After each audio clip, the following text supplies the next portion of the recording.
Brooks Cabana from the Advocate. How you doing, man? I'm doing good. How are you? Good, good. Appreciate getting a chance to talk to you. How have things been?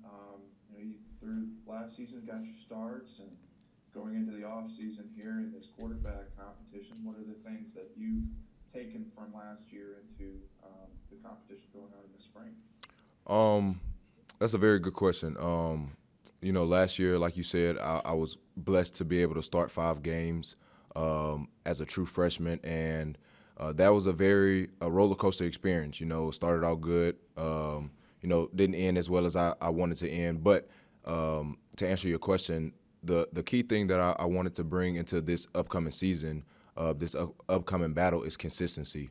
I've been pushing myself, pushing my teammates, pushing all of our quarterbacks in the room, been pushing each other to just be consistent and be yourself. Just find what you do the best, get better at that. Find what you do not as good as your other attributes and work on those. So just being consistent is the main thing that I've brung from last year to this year.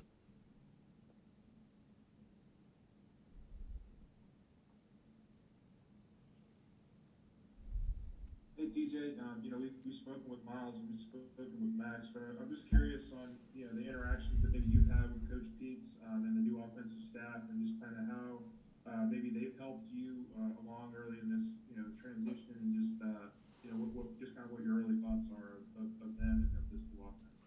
Yes, Coach Peets is a very energetic guy. As you heard from Ed, he just goes in each position room and just flips table, throws bottles, just gets everybody pumped for practice.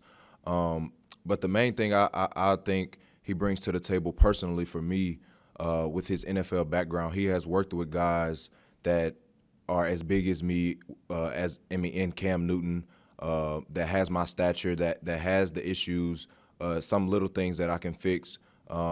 As far as like bringing my hips through in every throw, not using all arm, things of that nature. So with his NFL background, he has brought a lot to the table for me personally, for me to get better.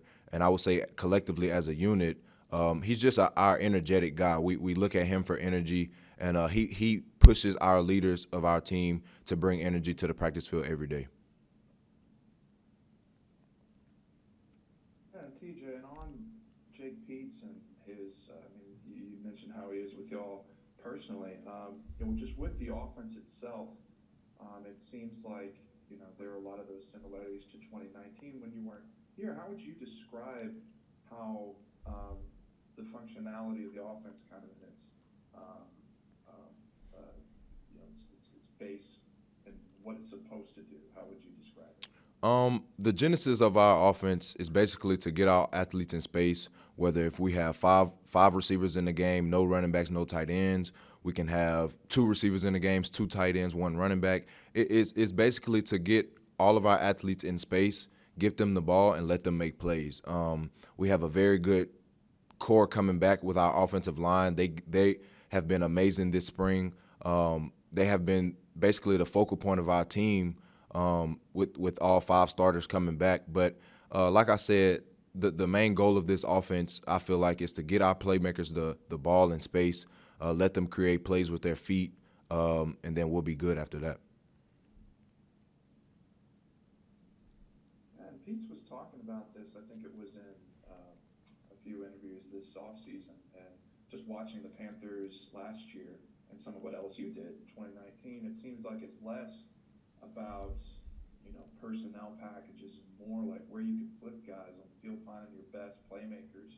How have you seen that practice, and just finding the right matchup? Is that an accurate kind of description of how this is used? Yes, that is very accurate. I don't want to get too much into it because a lot of people watch these interviews, but we have guys moving all over the place. We have, I'm gonna be honest with you. Sometimes I forget that our ex receiver is in the backfield with me.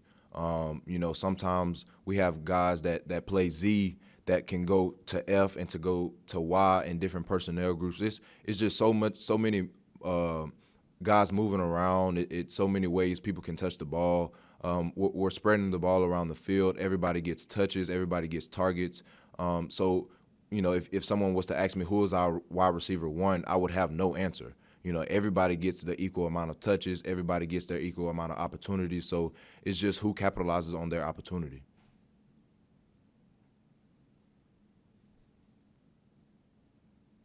Hey TJ, I was also just kind of curious. Coach O has mentioned a lot this year how they're not even close to deciding on who's going to ultimately pull this thing out with the quarterbacks, and he I think the point was brought up that he hopes that you guys aren't getting a little bit frazzled by just the ultra competition that's kind of going on right now. I mean, just between you and Max and Miles and Garrett, how are you guys keeping each other up?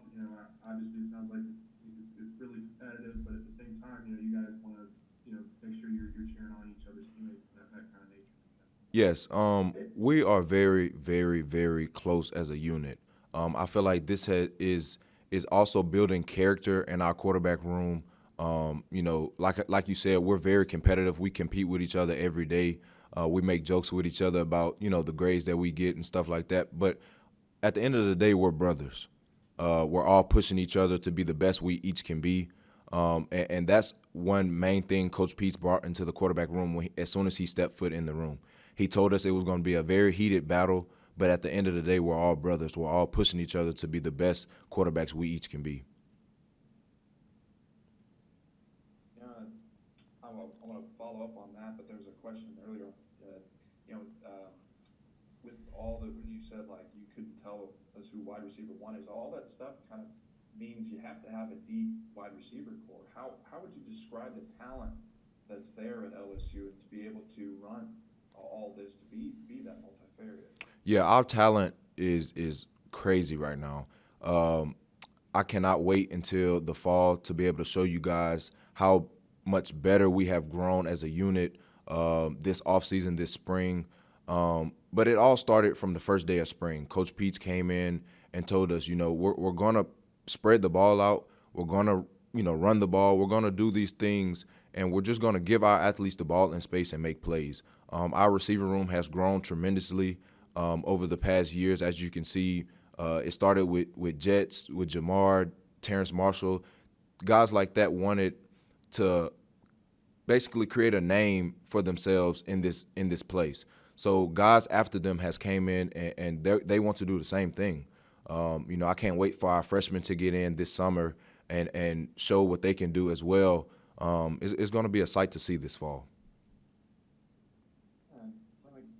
Talking to you before you're a very thoughtful person, and I'm curious how after last year, you step into a time with a situation where a quarterback gets injured, and then you have your moments of games like South Carolina and others that you had to learn from, taking a step back. How did you absorb all of what you went through last year, and what are the biggest lessons you've taken away from that? Yes, like I said in the beginning, just consistency. I know my talent level will take care of itself as long as I'm putting in the work off the field.